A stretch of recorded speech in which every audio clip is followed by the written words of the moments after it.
दोस्तों, वृंदावन भारत के उत्तर प्रदेश राज्य के मथुरा जिले में स्थित एक महत्वपूर्ण धार्मिक व ऐतिहासिक नगर है। वृंदावन भगवान श्री कृष्ण की लीला से जुड़ा हुआ है। ये स्थान श्री कृष्ण की कुछ अलौकिक बाल लीलाओं का केंद्र माना जाता है। यहाँ विशाल संख्या में श्री कृष्ण और राधा रानी के मंदिर हैं। ब्रिज धाम में माँ यमुना को आज भी ब्रजवासी श्याम सुंदर श्री यमुना महारानी कहकर पुकारते हैं तथा वहाँ 12 महीने श्री यमुना जी की पूजा होती है। कार्तिक मास में इसका एक अलग महत्व होता है। कार्तिक मास में ब्रिजवासी यमुना नदी में दीपदान करते हैं, संपूर्ण नदी को दीपों से सुसज्जित कर देते हैं। कार्तिक माह में यमुना नदी की शोभा देखते ही बनती है। इसी तरह की महत्वपूर्ण और ज्ञानवर्धक जानकारी प्राप्त करने के लिए हमारे चैनल समृद्धि को सब्सक्राइब करें और बेल आइकन को प्रेस करें ताकि नई वीडियोस की अपडेट आपको सबसे पहले मिल सके। ऐसे में दोस्तों, हम आज एक ऐसी घटना के बारे में बात करेंगे कि जब यमुना नदी में डूबते हुए बच्चे को बचाने चले आए भगवान श्री कृष्ण। दोस्तों, जन्माष्टमी के दिन यमुना नदी किनारे एक ऐसा चमत्कार हुआ कि वृंदावन के लोग उस चमत्कार को देखकर हैरान रह गए, क्योंकि वृंदावन के इतिहास में ऐसा चमत्कार आज तक देखने को नहीं मिला था। इस चमत्कार को देखकर आपके पैरों तले जमीन खिसक जाएगी। इस वीडियो को बिल्कुल अंत तक देखिएगा। वीडियो शुरू करने से पहले एक बार कमेंट बॉक्स में जय श्री बांके बिहारी लाल राधे कृष्ण जरूर लिखेगा। तो आइए इस वीडियो की शुरुआत कर लेते हैं। दोस्तों, अगर मन में सच्ची श्रद्धा हो तो वृंदावन में विराजमान बांके बिहारी जी हर किसी की सहायता करने आते हैं। ऐसा ही एक चमत्कार हुआ था वृंदावन के रहने वाले शिवम जी के साथ। शिवम जी बांके बिहारी जी के बहुत बड़े भक्त थे। वो हर रोज सुबह उठते ही तैयार होकर सबसे पहले बिहारी जी के मंदिर जाते, उसके बाद ही अन्न का दाना ग्रहण करते। शिवम जी के माता पिता भी भगवान श्री कृष्ण के बहुत बड़े भक्त थे। ऐसे में उन्होंने अपने बेटे का नाम शिवम रखा था। शिवम जी का परिवार मथुरा में रहता है, जिसमें उनके माता पिता, उनकी पत्नी और एक 5 साल की बेटी भी रहती है। शिवम जी की मथुरा में एक फल की दुकान है, जिससे उनका और उनके परिवार का खर्च बहुत अच्छे से चल जाता है। शिवम जी हर पर्व में अपनी पत्नी के साथ यमुना स्नान करने वृंदावन जरूर जाते थे। पहले तो यमुना में स्नान करते, फिर बिहारी जी के दर्शन कर वापस घर लौटते थे। हर बार की तरह शिवम जी अपनी पत्नी के साथ वृंदावन के लिए निकल रहे थे। तभी उनकी 5 साल की बेटी भी जिद करने लगी कि मुझे भी चलना है, लेकिन उसको बहुत समझाने के बाद भी वो नहीं मानी। तो शिवम जी ने पत्नी से कहा, चलो इसे भी ले चलते हैं, लेकिन इसका ध्यान रखना होगा। फिर वो तीनों वृंदावन की यमुना नदी के किनारे पहुंच गए। शिवम हर बार निधिवन के बगल में आरती घाट पर स्नान करता था, जहाँ पर यमुना जी की आरती हुआ करती है। शिवम जी ने पत्नी से कहा, तुम जाकर पहले स्नान कर लो, तब तक मैं बच्ची का ध्यान रखूंगा। उसकी पत्नी स्नान करके आती है। फिर शिवम बोलता है, तुम इसका ध्यान रखो, अब मैं जा रहा हूँ। फिर शिवम यमुना स्नान के लिए चला गया। उसके बाद उसकी पत्नी वहीं पर धूप बत्ती और दीपक जलाकर यमुना जी की पूजा करने लगी। इतने में उसकी 5 साल की बेटी खेलते हुए यमुना नदी की तरफ चली गई। उस वक्त शिवम स्नान कर रहा था और उसकी पत्नी पूजा कर रही थी, इसीलिए दोनों का ध्यान उस बच्ची पर गया ही नहीं। वो बच्ची धीरे धीरे उस नदी में डूबने लगी। तभी उसकी पत्नी को रोने की आवाज़ आती है। जब वो पीछे मुड़कर देखती है तो वहाँ उसकी बच्ची नहीं होती।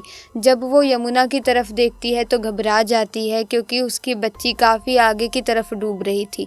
शिवम को भी तैरना नहीं आता था। तभी शिवम और उसकी पत्नी भगवान श्री कृष्ण का नाम लेकर मदद के लिए चिल्लाने लगते हैं। फिर वहाँ पर एक ऐसा चमत्कार हुआ जिसे देखकर सभी के होश उड़ गए। पलक झपकते ही वहाँ पर 16 साल का लड़का भागते हुए आता है और नदी में कूद जाता है। देखते ही देखते वो लड़का बच्ची को यमुना से बाहर ले आता है। उसकी माँ बच्ची को गले से लगाकर रोने लगती है। शिवम की नज़र उस 16 साल के लड़के पर जाती है। तभी वो लड़का यमुना नदी के अंदर डुबकी लगाता है। शिवम काफ़ी देर तक खड़े होकर उस लड़के का इंतज़ार करता रहा, लेकिन वो लड़का यमुना से बाहर आता ही नहीं। अब शिवम समझ चुका था कि ये लड़का कोई साधारण लड़का नहीं था, बल्कि वो स्वयं साक्षात बांके बिहारी जी थे, जो मेरी बेटी को बचाने के लिए आए हुए थे। उसके बाद वो खुशी मन से बांके बिहारी के मंदिर जाते हैं और बांके बिहारी जी का धन्यवाद करते हैं। धीरे धीरे चमत्कारी घटना पूरे वृंदावन में फैल जाती है। दोस्तों, आप इस घटना के बारे में क्या कहेंगे, कमेंट सेक्शन में ज़रूर बताइएगा। इसी के साथ एक अन्य घटना आपको बताती हूँ जो महेश नाम के व्यक्ति के साथ घटित हुई। महेश प्राइवेट कंपनी में नौकरी करता है। महेश एक बड़े ही लंबे समय से श्री कृष्ण का भक्त है और उनकी पूजा अर्चना करता रहा है। एक दिन महेश ने अपने ऑफिस के कुछ मित्रों के साथ श्री कृष्ण के धाम वृंदावन जाने का निर्णय लिया।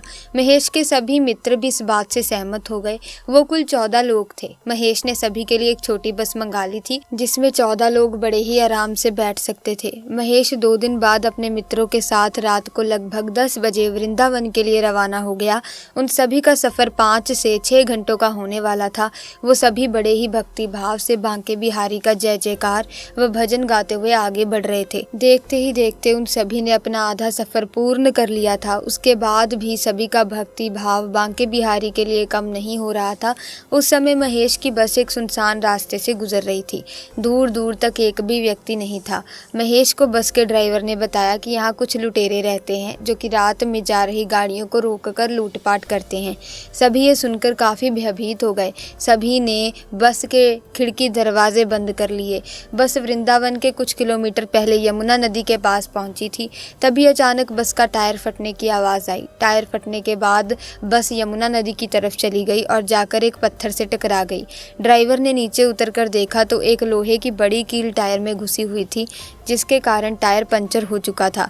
सभी बहुत ही ज़्यादा डर गए थे। उन्हें भरोसा हो गया कि ये उन्हीं लुटेरों का काम है। सभी तुरंत ही बस में चढ़ गए और खिड़की दरवाजे फिर से बंद करके बांके बिहारी को याद करने लगे।